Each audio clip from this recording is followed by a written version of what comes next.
Je me disais, je suis content de participer à Paradoxa. Ouais, c'est cool. Mais bon, c'est surtout pour m'afficher en train de dire des conneries. Donc pour une fois, pour contrebalancer, j'aimerais bien conclure. Bah, Et t'as pas le choix. ok.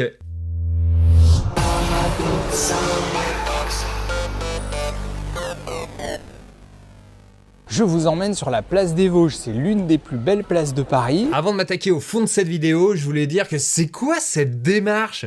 On dirait un Teletubbies. Je vous emmène sur la place des Vosges, c'est l'une des plus belles places de Paris. Ah non, en fait, ça serait plutôt Tom Sawyer. Tom Sawyer, c'est l'Amérique. Ah bah non, là on peut le dire, c'est pas l'Amérique. Yann Brossa est communiste, fils d'un père prof de philosophie à l'université Paris 8e et d'une mère sociologue à l'INSERN. Tous deux membres de la Ligue communiste révolutionnaire. Tout petit déjà, il m'emmenait dans les manifestations, dans ma plus belle doudoune rouge. Son grand-père israélien a même été condamné à 20 ans de prison pour haute trahison à Tel Aviv pour avoir donné des informations à l'URSS. Ah si là on n'est pas dans le top niveau de la famille communiste. Ça m'a amené une réflexion. Quand tu penses politiquement exactement pareil que tes parents, peu importe le bord politique, à quel moment tu peux être sûr d'avoir un jour ou l'autre commencé à penser par toi-même ? Ah ouais, comme les Le Pen, les Duhamel, ou Macron et sa prof de théâtre. C'est pas le sujet d'aujourd'hui, même si ça pourrait faire un bon paradoxa. Tout comme riche, bobo, parisien, communiste.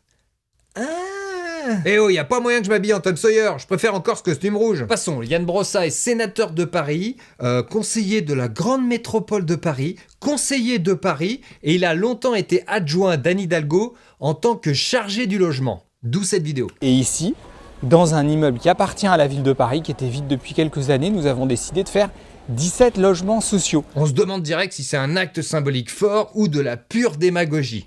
Bien que dans tous les cas, en politique, symbolisme et démagogie sont toujours intrinsèquement liés. 17 logements sociaux qui seront réservés à des auxiliaires de puériculture, à des éboueurs, à des femmes victimes de violences. Ok, on est dans la démagogie. Les femmes victimes de violences conjugales ont toujours un accès prioritaire aux logements sociaux.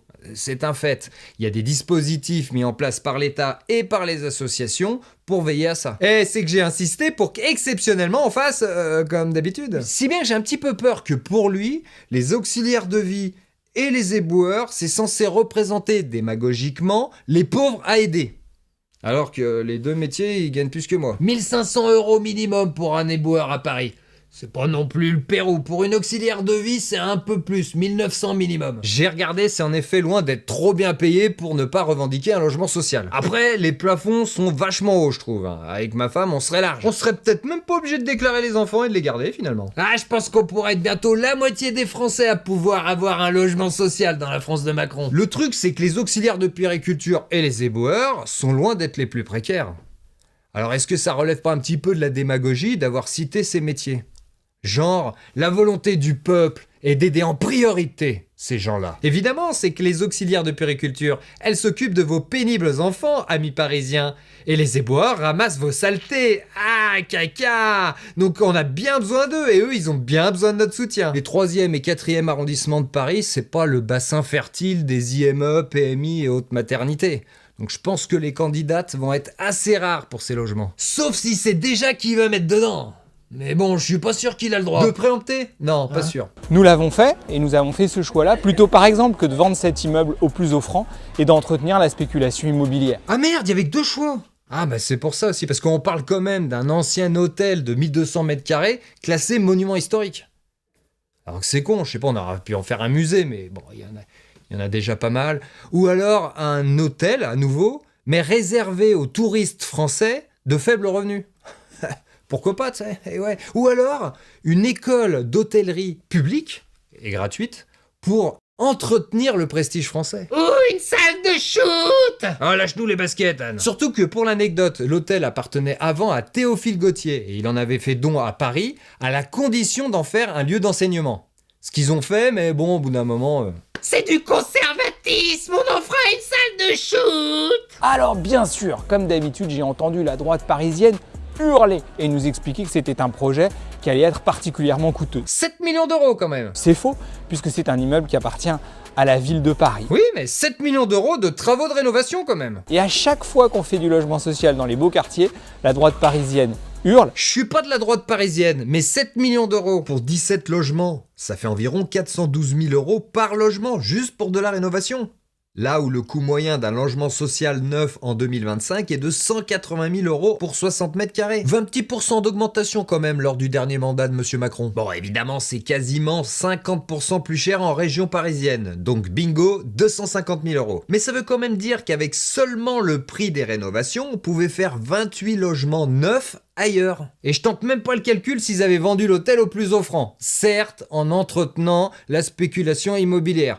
Contre laquelle, en dehors de ça, ils font rien du tout. La réalité, c'est qu'elle n'aime pas le logement social et surtout, elle n'aime pas les gens qui vivent dedans. Alors, je vais pas dire que c'est faux, parce que c'est sûrement vrai pour pas mal de représentants de ce qu'ils appellent la droite parisienne. Au moins, ces logements sociaux se retrouveront dans un arrondissement ancré à gauche. Mais ça aussi, pas mal gueulé, et pas qu'à droite, contre la bêtise du projet. Faire moins de logements, pour un coût plus grand, dans un monument historique, essentiellement pour brosser brossard. Même un communiste, il peut trouver ça ridicule. Bon, peut-être pas un communiste fils de communiste, mais sinon... Moi, je suis très fier que Paris fasse ce choix-là parce que nous considérons qu'aux 8 places des Vosges, comme partout, tous les Parisiens sont les bienvenus. Enfin, tous, faut être soit ultra riche, soit suffisamment pauvre et avoir la chance de gagner à la loterie du père Brossat. Ça enlève un peu de candidats quand même. Ah, je comprends l'idée, et c'est totalement louable. Mais bon, moi, perso, si on m'offre une Porsche, ça m'intéresse pas de la garder. Non, pas seulement parce qu'ils mettent une attache remorque, ce serait un petit peu ridicule, mais aussi et surtout parce que j'aurais pas les moyens de l'entretenir, de payer la moindre réparation. Et encore moins de changer les pneus. Il dit qu'il voit pas le rapport. Bah si t'habites un quartier, c'est pour y vivre. Mais si tes revenus te permettent pas de faire tes courses juste à côté, d'y boire un café hors de prix, de manger dehors dans un des quartiers les plus chers de France, et potentiellement d'y garer ta voiture... Non, pas de voiture à Paris, sauf pour moi, mais avec chauffeur. Même s'il faut avouer que je prends plus souvent l'avion. Bref, tu y vivras qu'à moitié, surtout si tous tes amis et ta famille vivent de l'autre côté du périph'. Ah, moi je mettrais bien ma main à couper que ça va tout finir en sous-location, et que ça sera assez simple de se trouver l'année prochaine une petite dizaine de Airbnb 8 places des Vosges pour un périple à Paris aussi royal qu'abordable. Une action symbolique de temps en temps, ça peut être pas mal, mais j'ai l'impression qu'aujourd'hui, toutes les actions de nos politiques ne sont que symboliques. Ah ouais, genre la flottille pour Gaza. Eh oh, gueulez pas, hein, c'est eux qui ont décrit ça comme une action symbolique et non violente. Et ça, peu importe le bord politique, avec comme objectif premier, faire hurler le camp adverse. L'ennemi commun. Ah, il y en a plein des ennemis communs. En manipulant les sentiments les plus bas, tels la haine, à l'aide de pathos, de promesses et parfois même de mensonges, le démagogue nous dit contenir dans son discours l'intégralité de la volonté d'un peuple aphone. La droite parisienne, c'est les méchants. Je les fais hurler, donc je suis gentil. Tout le monde est d'accord avec ça. En prétendant incarner l'unique vérité du peuple, il le prive paradoxalement de sa pluralité. Il mélange son pouvoir et l'exercice de sa représentation. D'où l'idée, pour pas confondre, de représenter que soi-même. Eh oui, et le pouvoir, c'est moi. En gros, je suis le principal bénéficiaire du pouvoir que j'incarne. Ce qui nous plonge au cœur d'une démagogie des plus nocives, produisant une réalité collective souvent fantasmée à partir de passions irrationnelles. Avoir un voisin éboueur ou femme battue, c'est ce qui va faire de moi un meilleur citoyen. Même si, pour le même prix exorbitant, on aurait pu aider 10 fois plus de gens. Car l'essentiel, c'est que ça fait chier ceux que je déteste. La droite parisienne. Le démagogue s'inscrit dans une logique de domination symbolique, en identifiant ses intérêts particuliers, faire chier la droite parisienne, à ceux de la collectivité, donnant ainsi à son discours une apparente évidence. Malheureusement factice. Même si c'est valable pour tous, c'est encore plus con pour un communiste. Ouais, d'être dans une logique de domination. Bon, ok, je vais te laisser conclure. Bordel de merde, est-ce que vous allez pas tous autant que vous êtes vous sortir les doigts du cul, les politiciens? Et au lieu d'aller faire chier le camp adverse et de bosser votre communication, essayez un petit peu de travailler sur le bien commun. Je l'aurais pas dit comme ça, mais pourquoi pas. Et nous représenter, enfin. Parce que vu que c'est pas du tout le cas, si jamais on décide de passer outre votre représentation, pour notre bien commun, il y a des grandes chances que vous allez disparaître. Au sens propre et au sens figuré. Pourquoi on prend la droite? Moi je dis allons-y quoi. Bon alors ça j'ai jamais été doué en maths. Oh Gabriel Apollatal! Il est là. Je suis Outrel, fils d'Outrel. Si tu veux notre paradoxal, tape sur clavier. Si tu veux notre paradoxal, tape sur clavier. Dans l'intérêt merde, du il y avait deux 100% choix. d'accord. Ah, les temps sont durs sur YouTube, donc un grand merci à ceux qui taquinent l'algorithme. Et aussi à ceux qui me soutiennent sur Tipeee. À très vite. Oui. par chance j'en suis sorti.